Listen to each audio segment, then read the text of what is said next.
Then we have Therese Lindhall of the Austrian Research Promotion Agency, who will summarize the second workshop. Please sit here. And then we'll have Felix Beckendorf from the German Aerospace Center. So, yeah, coming now.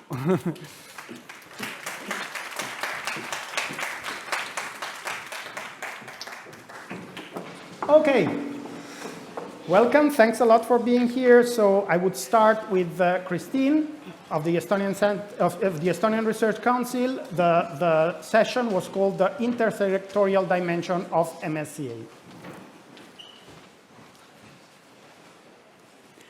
Thank you very much. It's my privilege actually to make a summary of this very interesting session. And the goal of the session was to discuss how can we make, what steps can we take to encourage the public administration to participate more in Marie Skłodowska Curie actions. We started with a presentation by Anouk Lafortune, who reiterated the fact that we learned already in the morning that only 1% of Marie Skłodowska Curie actions participation currently is by public administration, while around 4 to 6% of the fellows end up in working in that sector. And she also reminded us of the different opportunities the public administration has in Marie Skłodowska Curie actions. They can recruit fellows, but they can also host secondments of fellows and be a placement host for fellows.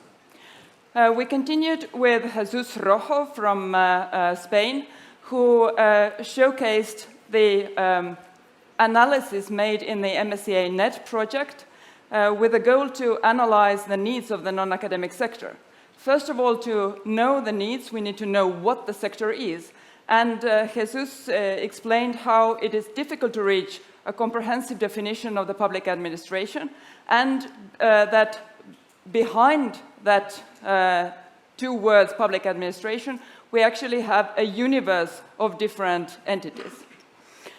Thirdly came Eduardo Oliver, who presented to us a really exciting project, the Ciencia en el Parlamento, or as he put it, from Twitter to the Parliament in less than a year.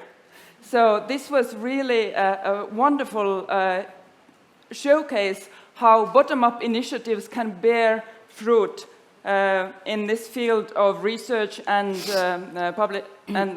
communication between public administration. And I'm sorry, I'm plagued by a fly.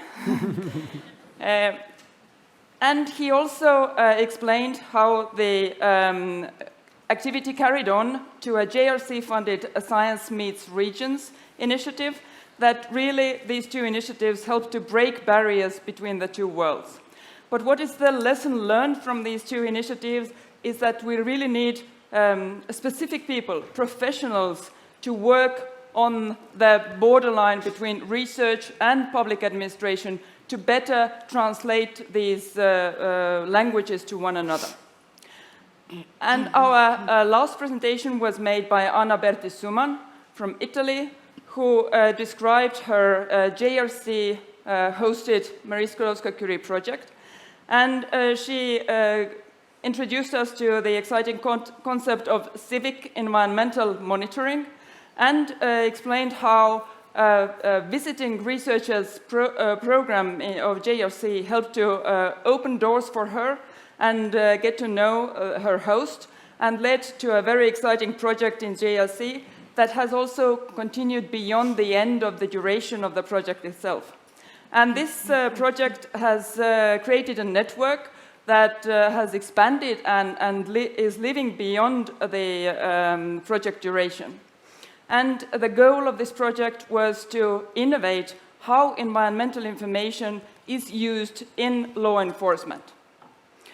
She has received multiple awards and recognition for this, and she also wanted to mention that an activity during the project, the secondment that she had to a law firm, paved her way to now working for that law firm. So secondments really do work. During the discussion afterwards, led by Murat Güneş, we discussed the benefits for public administration to work with researchers and for researchers to work with public administration. And we concluded that MSCA can really be the bridge that connects these two worlds and helps us to learn one another's language. We could find no down arguments for this cooperation. So, but talking to participants later, the question is, if there are only benefits, where are they? So, why only 1%? And here comes probably the role of us, national contact points, but also all of us here, that we need to create awareness, we need to promote this opportunity, and also to show the success stories and the benefit this cooperation has for both parties, because it is a win-win situation. Thank you.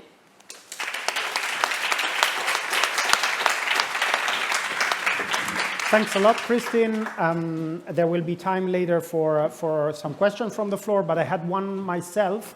I was wondering whether, beyond the three important success stories, any other story came out from the debate, and anyway, either from the story or from the three you discussed. Let's say, what is the lesson learned moving forward? What are the recommendations that have emerged from, or the main recommendation that has emerged from the discussion? Yes, and there was another success story embedded in Anna's presentation, actually, and this was the recommendation to start with agile and low-barrier approach. And she brought us an example how the city of Milan, while she was working for the JRC, the city of Milan engaged with her project to have environmental training for the city officials, because it was easy, it was no barrier, and it was seen as a benefit for both. Okay, so great, another very interesting example. Okay, so now it's the turn of Therese Lindhall of the Austrian Research Promotion Agency, and she will summarize the workshop MSCA from Global to Regional. Yes, thank you so much, and also for the possibility to actively contribute to this interesting conference. The title of Workshop 2 was MSCA from Global to Regional, and the main questions were, how is MSCA currently contributing to addressing global challenges, and what more can be done to strengthen the policy impacts of MSCA in this direction, while still safeguarding the bottom-up spirit. So we heard at first in a presentation from Gerard Brons that MSCA already shows a strong contribution to societal challenges. For example, with so far 109 projects in the area of the cancer mission and cancer mission, and 52 projects in the area of the climate mission. MSCA also has a very strong international dimension. So, for example, 50% of all participations from third country organizations were in MSCA projects. So, in Horizon 2020 and Horizon Europe were in MSCA projects, and 40% of the researchers involved in MSCA are nationals from non-EU countries. However, we do need a more strategic approach to match the bottom-up nature of MSCA with the thematic and political priorities, and with the new global approach on cooperation in research and innovation. We then had two very interesting examples of projects that have impact both on a local as well on a global level. The Global Fellowship project Smart Tourist investigated the consequences of tourist experiences with smart tourism, and also analyzed the effect of smart technology infusion and organizational mindfulness by tourism-related SMEs. In the project, it was a RISE project called NanoMed. The aim of the multidisciplinary consortium was to develop a nanomaterial-based tablet that removes radionuclides, toxins, and reactive oxygen species in the body, and thus can be used in the treatment of serious health conditions associated with exposure to external radiation. I wonder if they can remove flies as well. So, as we could see on here, both projects also contribute to many of the sustainable development goals and thus to policy. For example, to good health and well-being, life on land, clean water and sanitation, as well as to sustainable cities and climate action, just to name a few of them. Finally, we listened to Fernanda from the Marie Curie Alumni Association, who showed us that the MCAA, the members of the MCAA are indeed from all over the globe, and that most chapters, or that the MCAA chapters cover most parts of the world, and that the different working groups contribute to policy in several areas. For example, with regard to gender equality, science communication, bridging science and businesses, and of course, to researchers' career development. The discussion then focused on the question, what more can be done to strengthen the policy impacts of MCAA? So when it comes to the gap between researchers and policymakers, it was stated that there is a clear gap and that researchers have to find a way to transfer their results to policymakers and to do this in an understandable way. And for this, researchers need support in identifying relevant policymakers, for example, from the universities, but the exchange between researchers and policymakers also needs continuous support from the European Commission. At the same time, training in these kind of skills is very important for the researchers. There was also a comment from the audience that we should have a more collaborative model and work in teams. There are a lot of different actors that are not pure researchers, but have different skills and different roles, and therefore we should not talk about support, but talk more about collaboration. One question that was raised was what will be the most important topics for MSA in the future. Now, there was a broad consensus that it is essential that MSA remains a bottom-up program because MSA allows for more freedom also to identify regional problems and to find solutions for these problems at a regional level. This can then be spread to a more global level. It is also important to increase the effort to bring together people and projects working on the same topics from different sub-programs of the framework program, and also to make them more visible. And it was also stated that in some aspects, MSA is an ideal program, and we should not change things that are already working well.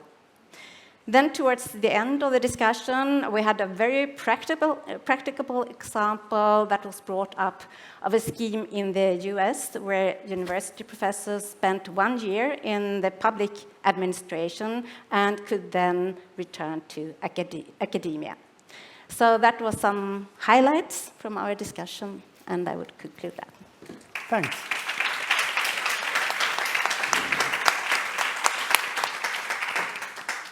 Thanks a lot. So please remember that you have questions. There will be time at the end. And my question was about one point that you mentioned, the fact that many of these initiatives are localized regionally, but then it is probably desirable somehow to network them or to find support with similar initiatives in other areas. So I was wondering whether anything has come out about what would be needed to network these initiatives. Is it mutual support? Is it exchange of information? Whatever. Well, we had some different opinions on this. Some thought it's more really for the researchers to learn this.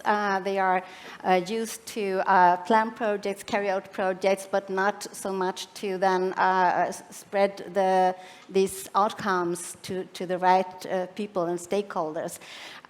But I think it's really important to think about it from the very start, to involve the relevant stakeholders from the very beginning.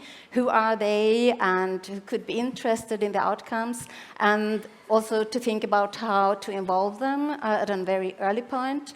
And then if you have these people in your networks, it's easier to spread the outcomes, have an impact on regional, national, and possibly also on a global level.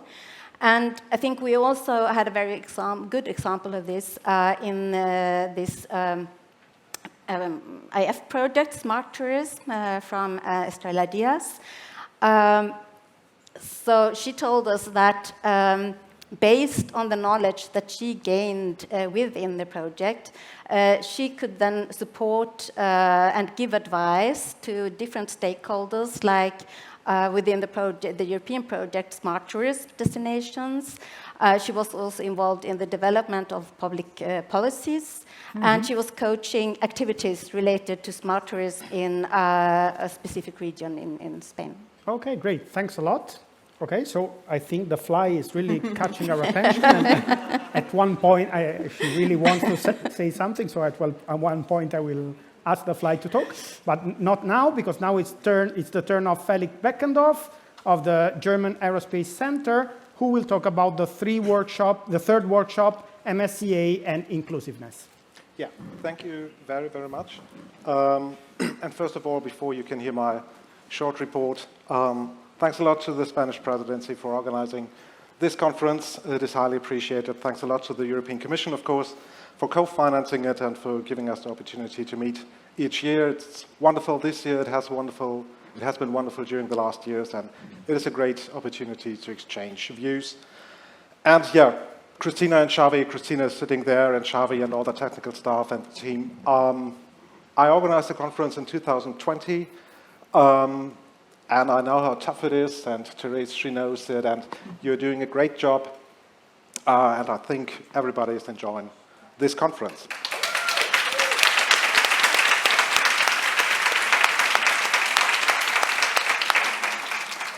Workshop 3, MSCA and Inclusiveness, and yeah, thanks a lot to our moderator, to Donata, and to our 4 panelists, to Maria, to Erle, to Irina, and to Joaquin, who gave great testimonials. And at the beginning of the workshop, Donata mentioned we agreed to disagree when it comes to inclusiveness, because it's such a wide, there's such a wide range, so many different topics when it comes to inclusiveness.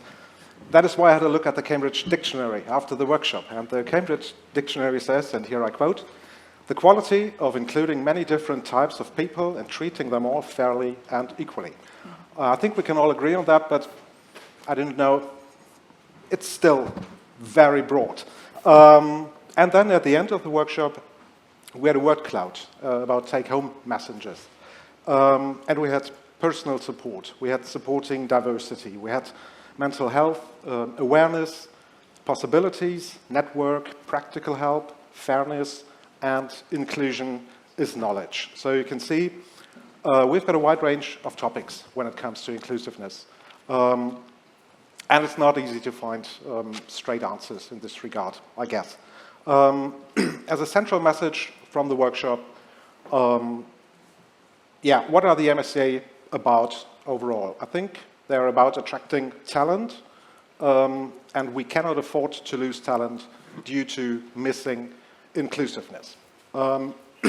Because inclusion means knowledge. And though the MSCA, we all know that they're based on excellence, that does not exclude inclusiveness. So on the contrary, only if we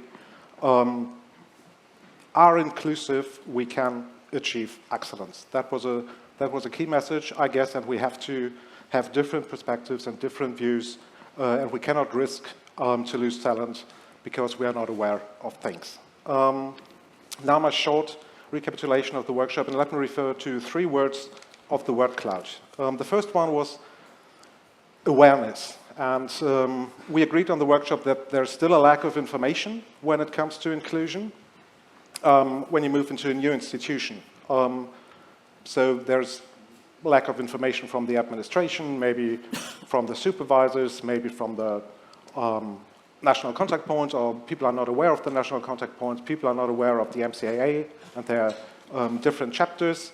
What is important that we raise awareness of the fellows and the institutions to push inclusiveness and to push support for them. We know that a lot has already been done, but we can improve. If we communicate, I think we can improve. And if we spread the word that there are opportunities and possibilities, and we need that sensitivity, I think we can achieve more.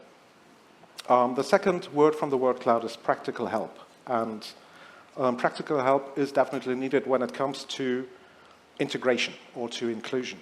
And again, a lot is done on the administrative side in institutions, but to truly move not only means to take a new job, but to get a new everyday life in a new country or in a new city.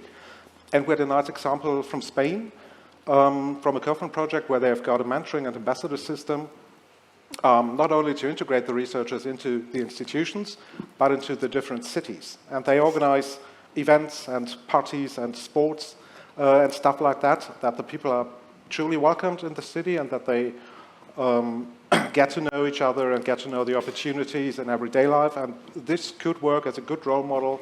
So please ask Joaquin, maybe tonight at the dinner. It was really inspiring, in my opinion. The third point is mental health. We all know, for example, about the Research and Mental Health Observatory, and actions like this, the European Commission is doing a lot. And we had a testimonial of Irina, and Irina is currently an MSCA for Ukraine fellow in Dublin. And she did not move by choice, but she was forced to move. And her research is quite interesting because her research is about health of Ukrainian children and women who had to flee or who were forced to leave their country. And yeah, people or researchers who are forced, they do not just face the usual challenges when you are a mobile researcher. You face anxiety, you face depression, you face health issues, and many other things we can even imagine, I think, most of us. So integrating researchers or include researchers at risk, that is hugely different from integration just regular mobile researchers.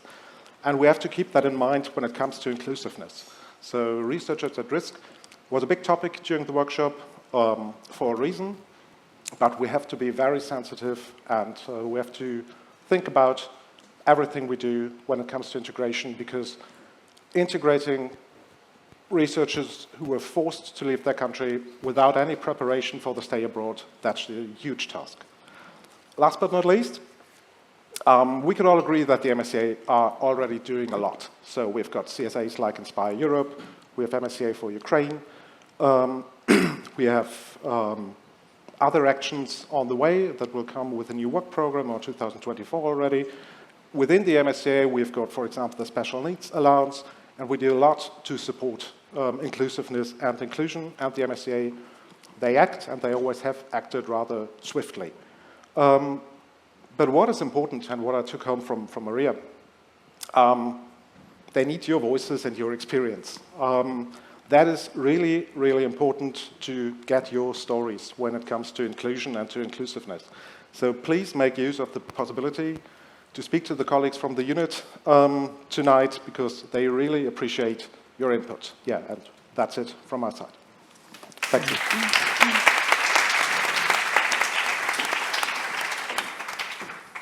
Thanks a lot, Felix. So think about the questions, because now there will be some time to ask questions, make comments, remarks, whatever. But I had a question myself for you, Yes. Which, I mean, apparently there is an agreement that of the benefits of inclusiveness, but still we know that there is a long way to go. So I was wondering how much institutions are actually prepared to bear, the costs, the effort of increasing inclusiveness, and especially what would be an incentive for institutions to promote more inclusiveness? That's tricky. I think many institutions are prepared, and many institutions I know, so first and foremost, I of course know the German institutions. I know there a lot of stuff is going on, and many are prepared. But the problem is that in the institutions I know, that there's one department dealing with this, one department dealing with that, and the other department dealing with this, and they're not communicating with each other, and they could do better when it comes to support inclusiveness and to support integration. What might be needed are inclusiveness experts or officers at institutions when it's centralized, and communication within the institutions. Incentives. I think if you are not inclusive, and we had that with the MSCA, I think the institutions, they cannot risk to lose talents due to lack of inclusiveness. The change must come from within, but the researchers, it's the choice of the researchers where to go, and they will go to institutions that push inclusiveness and that foster inclusiveness, and if the institutions do not react to that, then on the long run, they won't be that excellent anymore because researchers will choose other institutions supporting that. So if institutions do not handle inclusiveness very importantly, then it might lead to a lack of excellence in the future. Yes. Okay, thanks a lot. Okay, so now let's open to the floor. Any question, comment, remarks from anybody that has joined the workshop or has curiosities about the points we've touched upon in these summaries? There will be a microphone available. No? Okay, one there.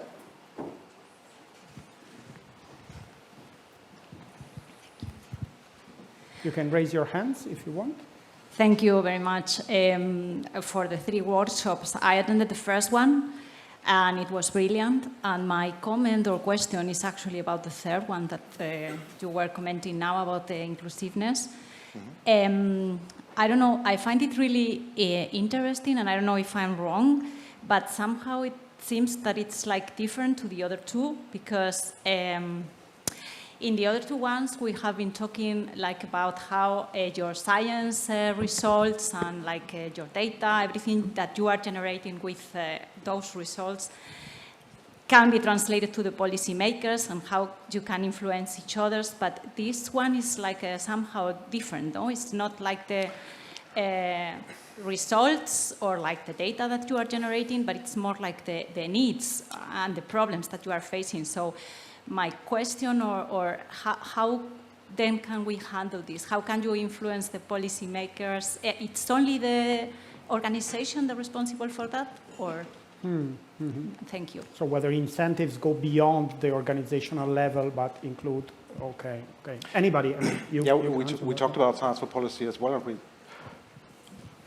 maybe that is a step before that. So we have to include people from all over with different backgrounds to get their perspectives in the institution who can then convey and transfer these different perspectives to policy. Our workshop it's very tricky to connect the inclusiveness and the inclusion of researchers into a new institution to giving political advice.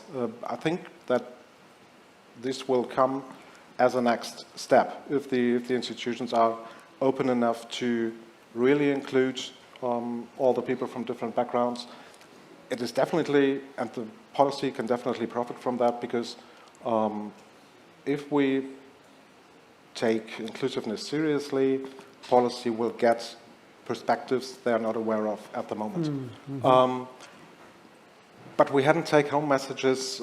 How can the inclusion of researchers leads to science for policy or political advice? This gap might be too huge. But as I mentioned, if you have experience with that, go to the MSCA unit who's here tonight at the dinner and tell about your experiences. That is the direct contact to policy, and they really appreciate your opinions. I know that. I've been dealing with them for 10 years, and it's been 10 very, very good and constructive years. So, Yes, please. And also in MSCA, we are, and in Horizon Europe in general, we are now talking a lot about how taking into account gender issues as part of the research itself benefits the excellence of the project. but it's not only gender issues, it's gender and other, let's say, inclusiveness issues. And I think this is the way to go. I mean, to include this thought, this aspect in your research, and it will feed back into better research that better helps policy. Yeah. I can imagine, I mean, scientific advice during the pandemics was heavily influenced by who was giving the advice and whether it was a diverse view or it was related to a single social class or geographical setting. So there seem to be dots that can be connected somehow. Okay, any other question, remark? I think there were... Okay, great. Is it working? Yeah. Yeah. Actually, I hate that people do this, and I'm going to do it myself. It's not a question, this is a comment. Oh, no, Charlie. No, actually, because it was a very, let's say, to-the-point question, the one that we had before with the third workshop. And it was a very complicated question, of course, for Felix to reply or for anybody. And actually, we kind of, I think, touched some interesting points, and I'll just drop the question there for everybody. Which one of the panelists mentioned that inclusiveness, I mean, bringing together this community of researchers, and somehow this connects with the first panel, what Maria Jose was saying this morning, is, let's say, a process of creating knowledge. And the knowledge is what we have to make it reach the policymakers. But then the key question there is actually how to make the policymakers interested in going for that knowledge for policymaking. So that's where the connection of inclusiveness and policymaking is. But obviously, we still do not have a straightforward question of how to make then that inclusiveness turn into knowledge, and knowledge make it reach the policymakers. But that would be where the connection lies. Mm-hmm. Well, any thoughts on that? We had a perfect solution to this because in our panel, which was about public administration, policymakers and researchers, Eduardo reminded us kind of that actually researchers and public servants have a lot in common, and one of the things, or the most important thing that they have in common, is actually the will to serve the public, so the will to solve problems. So there are problems, and there is a way to solve them. Yeah. Great. Any more question or comment? They are allowed. In such a prestigious audience? No? Okay, so thanks a lot. Thanks to the rapporteur. Oh, there was one that I missed. Did I miss one? No. No? Okay, fine. So thanks a lot. Thanks to the rapporteurs. You can leave the stage from here. You can leave the stage from here. Great. Okay, thanks. So today's sessions are finished, but the day is not over yet. Now it's time for more networking, more fun, and enjoy also beautiful Toledo. So I have to tell you some practical things. First of all, there are buses waiting for you at the exit, at the Salida Sabatini. They will take you back to Toledo, to the same place where the pickup was this morning. And there will be some time for relaxing or whatever at the hotel, changing dress, or at least in my case. Okay, so, but we invite to something I would not miss if I were you. So a guided tour of the beautiful city of Toledo. The meeting time is 7, okay, at 7 p.m. And the meeting place is a square that you manage to name at the end of the, if you manage to name it at the end of the session, you will get an award. So it's Plaza Zocodover.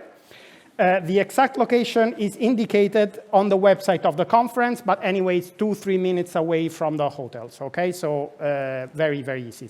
7 p.m. in Plaza Zocodover. So the guided tour is organized in groups. There will be groups in Spanish, groups in English, so no language barriers. And it will end at the door of the restaurant. So those that take the guided tour will be directly left at the restaurant. Anyway, the dinner will start at 8:30 p.m. And the name of the restaurant is Hacienda del Cardenal. Hacienda del Cardenal. And one last recommendation, Toledo is really beautiful, but it's mostly cobbled, okay? So wear, comfortable shoes, no stiletto, otherwise there may be some accident, okay? unless you are very brave. And I think that's all. Thanks a lot. See you tomorrow. Thanks.